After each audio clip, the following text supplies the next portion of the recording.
So I was whining to my wife the other day, said, I need new glasses. And she said, well, get some. I couldn't tighten them anymore. They were scratched. You know the thing, right? But I didn't want to go through the process because you have to make the appointment. You have to spend weeks to get them done. And you got to pay a fortune, right? That's real. But I did. I spent $500 on frames and glasses, and that was cheap. And then I ordered a pair from my sponsor, Zenni Optical, for $70. Zenni is an online eyewear shop. Prescription glasses, sunglasses, blue light lenses, starting at under $30. You go to Zenni.com, you pick a frame, upload your prescription, and they ship it to your door. No appointment, no store, no upsell at the counter. And by the way, if you are saying, do I really need new glasses, or do I have to put up with one pair to do everything I need to do for the next 2 years? No! You can get what you want starting at under $30. And if you've never bought glasses online, don't worry about it. I haven't either. Zenni has a virtual try-on so you can see exactly how the frame looks before you commit to buying them, with no salesman looking at you saying, those look good, but these expensive ones would look better. No, you don't get that. I'm excited. I can't wait to get my Zenni glasses and tell you more about them. If your glasses are overdue for a refresh, now's the time. Go to Zenni.com/podcast and use the code podcast15 for 15% off your first order. The styles sell out, so don't sit on it. That's Zenni.com/podcast. Promo code podcast15. You might have heard that live shopping is exploding. And I have to tell you, I have been on Whatnot for a couple of weeks now, and I see why it is. Now, Whatnot is my sponsor, and they are the reason I got on the platform and checked it out. I'm glad they did. They made it easy for me. I'm going to make it easy for you. I love it. Whatnot is where you get great products without paying full price. It's that simple. I'm hooked on their live shows, too. You got to see them. They're so much fun. And I see why Whatnot has climbed to the top of the App Store. And listen, if you're selling online, or maybe you have a storefront and you're hoping people will find your listing or maybe walk in your store, Whatnot flips that, because on Whatnot, you go live and you sell directly to people in real time. And I may admit, although you didn't hear from me, I may have picked up a couple of power tools or so in the past couple of days. I'm just saying. Whatnot, it's the largest dedicated live shopping platform with beauty, collectibles, electronics, luxury, fashion, even cookies, and anyone can sell. In fact, people who sell on Whatnot sell 10 times as much as any other major marketplace. That's because you're not just listing products, you're building real connections with buyers. So whether you're shopping or you're selling, download the Whatnot app today and get free shipping on your first order. Just search WHATNOT, Whatnot, in the App Store and start scoring amazing deals.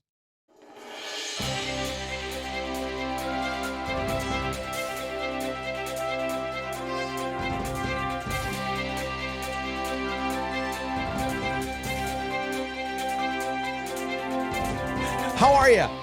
All right. Man, I'm ready to get this thing on. You ready to get this show on the road today? It's going to be a fun show today, because we're going to talk about having success in your native habitat. It's like, you ever go to the zoo and you look inside the native habitat and you're like, that's not their native habitat. It's not. That's a zoo. Well, I think some of you are working at the zoo or living at the zoo, and when you finally get out of the zoo and go back to your native habitat, woo! Swing by the vines, eat bananas, have a good time, okay? Sort of. We'll talk about that today. It's the daily boost from motivationtomove.com, the positive boost you need every single day, and practically looking at life and how we can fix it. Because we do know that life begins when you move, life gets in the way, but when you stand up, take a step, and repeat, you get what you want. And that, my friend, is what we call Scott Logic. Scott Logic is how I think. It's what I do. I could apologize for it, but that didn't work before. It just never did. I've done it a lot. And you know what? I turned around and got in trouble again. So it's just who I am. It's what I do. Common sense goes along with that very common name that I've got. Good to have you here today. It's, I did want to say something briefly before we begin today's show. I had a bunch of emails. I'm thinking 12 or 13. Yesterday, people said, Scott, the end of your show, the music went away. I just want to let you know you broke it. You didn't get the last part of your show on the show. I said, you mean the beginning music that I play again at the end and talk over it and don't say a whole lot? Well, I didn't say that, but I thought that.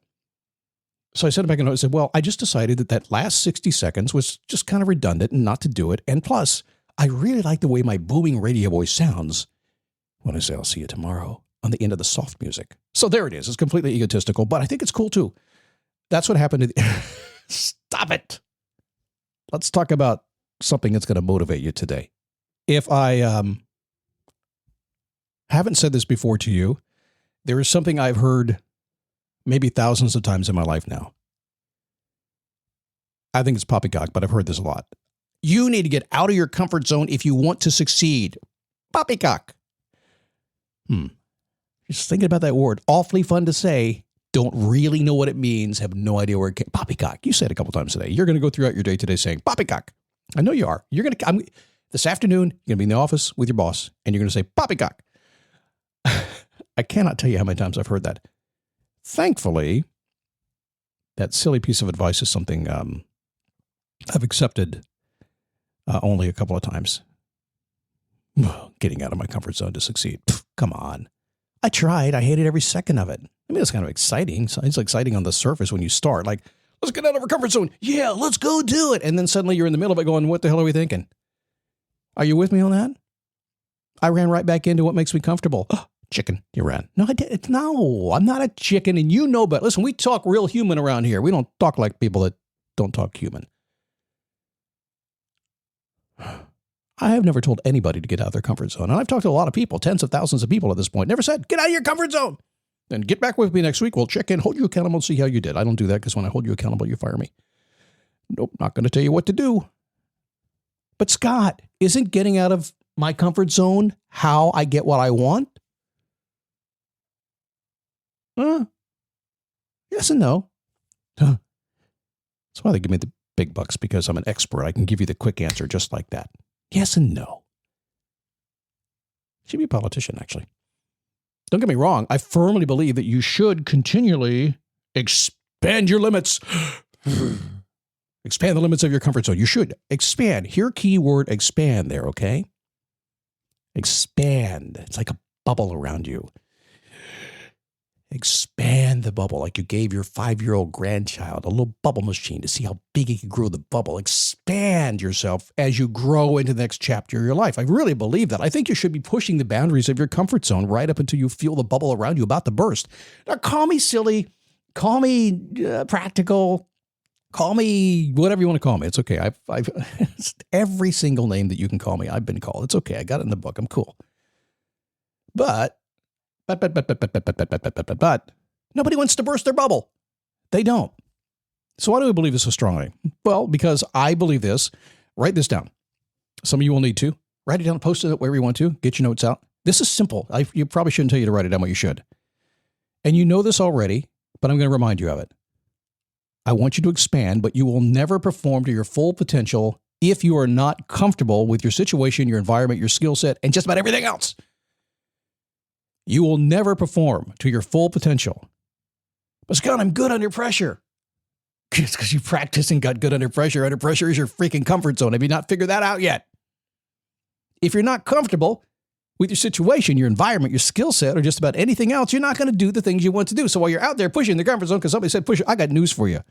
People like me that do the living that I do, and I don't do this because I just can't do it. They say, get out of your comfort zone and pay me. I'll help you do it. Come on, let's go. Let's jump off a cliff and out of it. I've done all that. Jumped out of an airplane about 25 times now. Boring. I prefer the fly of the airplane. Much less boring. Yes, you're going to do some things that scare you from time to time. You are. That's okay. That's expansion, right? That's how you grow. But when the drama subsides and the storm passes and you want the drama to subside and you want the storm to pass and you want to return to a place of clarity and comfort, that's just admit it. No, Scott, I want to stay in a place of total uncomfort all the time. That's what I want to be. Liar. Liar. I'm not calling you a liar. Metaphorically speaking, that liar. It stands for something. Make it up. See, when you do that, when you get to that place of comfort, at that place of clarity, that place of inside your comfort zone, but pushing the limits just a little bit, life is good. I was chatting with my daughter the other day. I do that a lot. I'm close with my daughter. Oh, I haven't always been. And she daughtered me a couple times. That's probably because I dadded her. When I dadded her, she's like, I ain't taking it from my dad anymore. I'm going to daughter him. And she daughtered me, and then she came back around and became a daughter again. Huh. If you've got a girl or a boy or kids, you don't know exactly what I mean by saying you've been daughtered, don't you? So the other day I was talking to her and I said, hey, how the boys doing? They're 5 and they're 8. They're my grandkids. Hard to believe because I'm only like 24 right now. But the other day she said, unbelievable. Can you imagine this? They're driving me crazy. What? You have a 5 and an 8-year-old? And she was going on and on. I said, Carlin, you got to know this stuff. And I get it. You're being driven crazy because you're the only person in the world who's ever had a 5 and an 8-year-old boy at the same time. You're the first. Please document it so we can follow you and know how to handle the 5 and 8-year-old for the very first time that you had, right? Keep talking like that. She's going to daughter me again. Anyway, she was saying they were driving her crazy. Honestly, her answer kind of made me smile. I said, so what are you doing about them driving you crazy? Well, she homeschools the kids, and she's been working with them a lot. It's a hard job, isn't it? It's hard enough to be a school teacher at school, and can imagine taming your own hellions. Only the best way. They're cute. She said, they've been working really, really hard. They're doing great. Really great at school stuff today. They've really had their head down. They've just been doing it. They've been really good. They've been hitting the wall, though. They started to hit the wall, and it started to kind of drive me crazy. It's like, so I get it, man.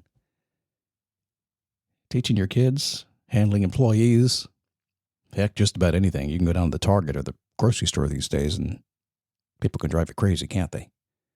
I said, so what'd you do? She said, well, I released them in their native habitat so they can get back to being themselves. I said, well, wait a second. Native habitat? I was thinking that, and secondly thinking, this is going to be a podcast. Native habitat? What do you mean by native habitat? Oh, they're out in the backyard. They're digging up worms and shooting each other with the Nerf gun, and one of them fell in the pool, and they're chasing the dog. I said, all right. Sounds like a weekend for me. From that day forward, whenever I grow beyond where I am today, whenever I feel myself being stuck, I just say, hey, I need to get back into my native habitat, usually riding down the road on a motorcycle. Do what makes you feel like you being you. The rest, I promise, will take care of itself.